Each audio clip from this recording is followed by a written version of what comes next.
Aujourd'hui, nous allons réaliser Jeanne. C'est le premier patron que j'ai sorti, qui est un patron très versatile. Et aujourd'hui, je vous propose cette version. C'est une version assez complète avec les petits volants au niveau des épaules, une fente au niveau milieu dos et également des fronces sur les manches. Allez, c'est parti, on commence tout de suite. On commence de suite et pour réaliser le top Jeanne, tu auras besoin de tissu. Pour ma part, j'ai choisi une double gaze de coton blanche. Toutes mes pièces de patron sont déjà coupées et surfilées.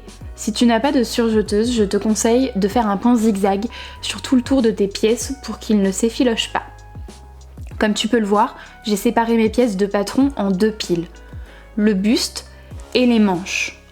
Je trouve que c'est plus simple pour se repérer au montage. Il te faut également un fer à repasser, une bobine de fil assortie à ton tissu, des épingles, une paire de ciseaux, un coupe-fil, un feutre friction, un petit bouton et un lien élastique et une règle. Dans un premier temps, tu vas coudre les pinces sur ton devant. Sur l'envers, tu peux tracer tes pinces en reliant les crans avec les pointages correspondants. Sous la machine, tu piques les pinces en commençant toujours par les crans pour aller vers le pointage qui est à l'intérieur du vêtement. Tu commences par un point d'arrêt au début et tu continues ta couture en mourant jusqu'au pointage. Et surtout, tu ne fais pas de point d'arrêt, tu continues.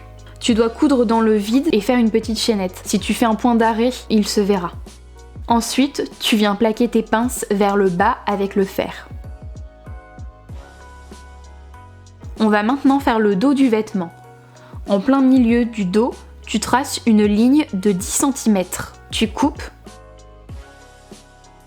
Tu vas ensuite plaquer ta bande de finition sur l'envers du tissu, le long de la fente, à 3 mm. Je laisse toujours un petit peu de tissu au début et à la fin de la couture. C'est beaucoup plus facile après pour retourner. Dès que tu arrives vers la fin de la fente, avant de passer à l'autre extrémité, tu couds tout doucement, point par point. La technique pour ne pas avoir de plis, c'est de tendre le tissu afin de n'avoir qu'une ligne droite à coudre et de créer 2-3 gros plis. Une fois que ta couture est terminée, tu n'oublies pas de contrôler avant de passer à la suivante. N'hésite pas non plus à repasser entre chacune des étapes pour bien aplatir et que les coutures soient plus simples à réaliser.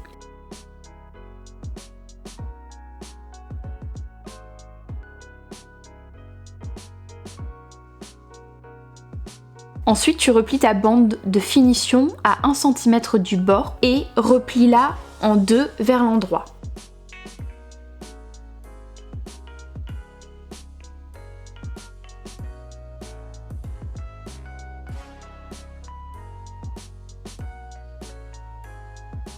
Tu vas venir surpiquer. Ce n'est pas très compliqué, mais juste un petit peu minutieux.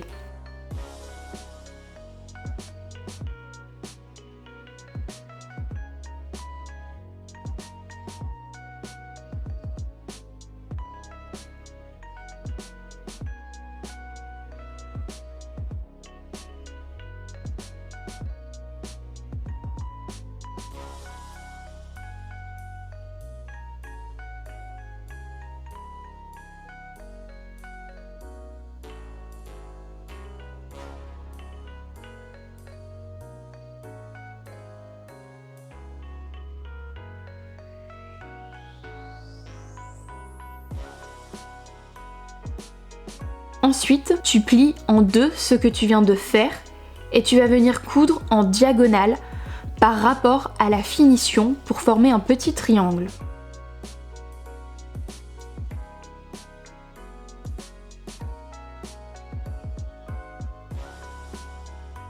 Fais 1 ou 2 allers-retours pour bien maintenir. Tu vas maintenant assembler le dos avec le devant au niveau des épaules et des côtés.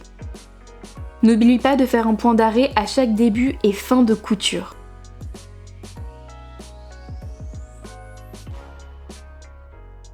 D'ailleurs, je te rappelle que les valeurs de couture sont signalées sur ton patronage.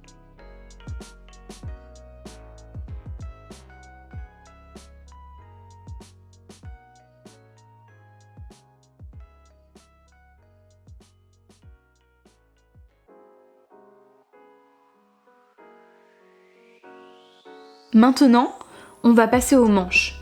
et tu vas prendre les poignets pour froncer le haut. C'est tout simple, tu viens agrandir au maximum la largeur de ton poing. Avant de coudre, tu viens garder une bonne longueur de fil, d'aiguille et de canette au début de la couture et pareil à la fin.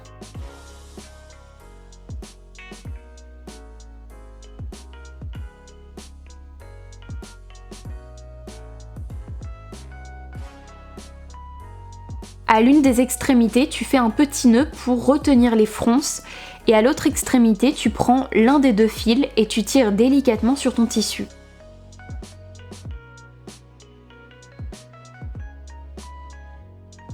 Des petites fronces vont apparaître.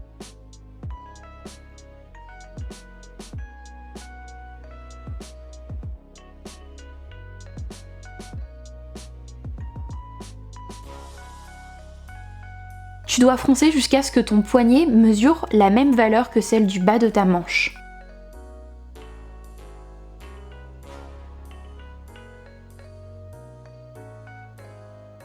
Je te conseille de refaire un petit nœud et de répartir les fronces uniformément.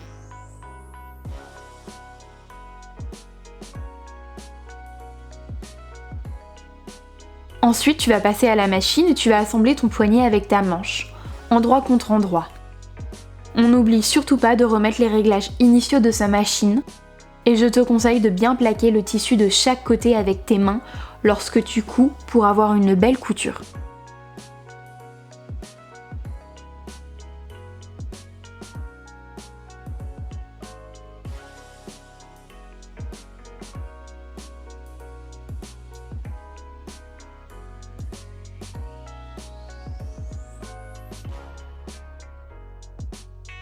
Ensuite, tu vas assembler les côtés des manches. Tu vas les coudre endroit contre endroit et tu vas bien faire attention au raccord de couture entre manches et poignets. Je te conseille également de plaquer les valeurs de couture vers le bas. Pour le volant frossé de la tête de manche, c'est très simple.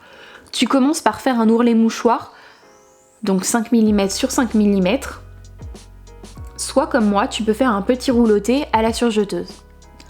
Ensuite, tu viens froncer la partie haute comme précédemment. Ta valeur de fronce doit être équivalente à la valeur entre les deux crans des emmanchures devant et dos.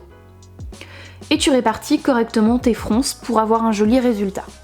Tu viens aligner les crans de montage et tu assembles à la machine.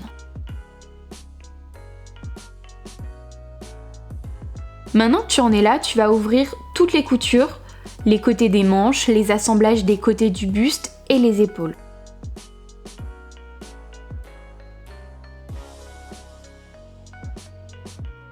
Tu vas ensuite assembler les manches à ton corsage. N'oublie pas qu'il y a une manche droite et une manche gauche. Tu positionnes correctement les crans des manches sur les crans des emmanchures. Tu vas te retrouver avec un petit surplus de matière au niveau de la tête de manche. C'est normal, c'est de l'embu. Tu dois résorber cet embu au niveau de la tête de manche. Tu vas épingler ta manche à l'emmanchure. Et sur la tête de manche, créer comme de tout petits plis entre chacune de tes épingles. N'hésite pas à mettre pas mal d'épingles. L'embu sert à donner un bombé à la manche et lui donne plus de forme. C'est pour ça qu'il doit être résorbé que au niveau de la tête de manche.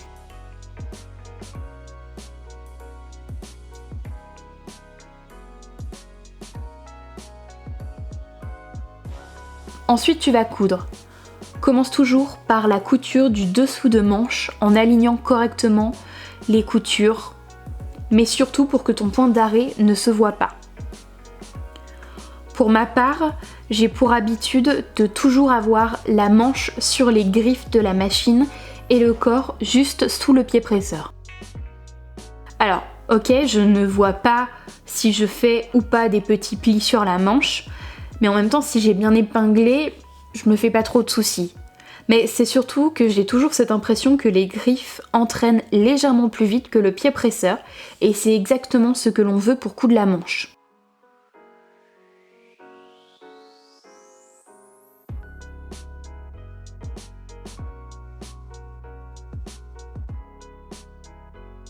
Ton top est presque fini, tu vas pouvoir maintenant faire la finition de l'encolure. Et j'ai choisi de poser un biais à plat, donc que l'on ne voit pas sur l'endroit du vêtement. Dans un premier temps, préforme le biais au vert. Tu le plies en deux, envers contre envers, et tu replies en deux vers l'intérieur. Ensuite, tu assembles ton biais à 0,7 cm sur l'endroit de ton vêtement au niveau de l'encolure. À chacune des extrémités, tu laisses quelques centimètres pour les finitions.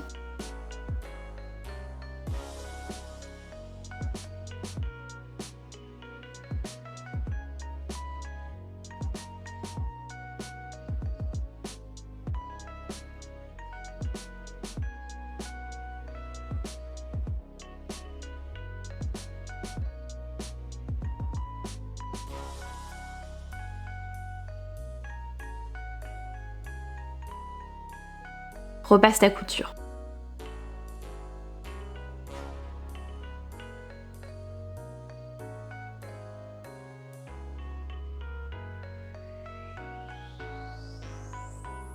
Tu replies le surplus de biais de tes extrémités vers l'intérieur du vêtement, puis tu le replies sur l'envers du vêtement pour avoir une finition propre. À l'extrémité droite, tu vas coudre ton petit lien élastique.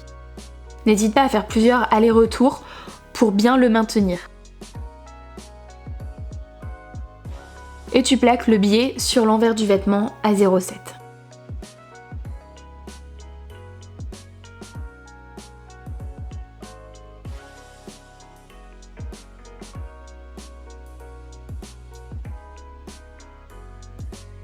Une fois que tu en es là, il ne te reste plus qu'à faire l'ourlet du bas des manches qui est de 1 cm sur 1 et de faire la même chose pour le bas de ton top. L'ourlet est de 1,5 sur 1,5. N'hésite pas à préformer ton ourlet avec le fer avant de coudre.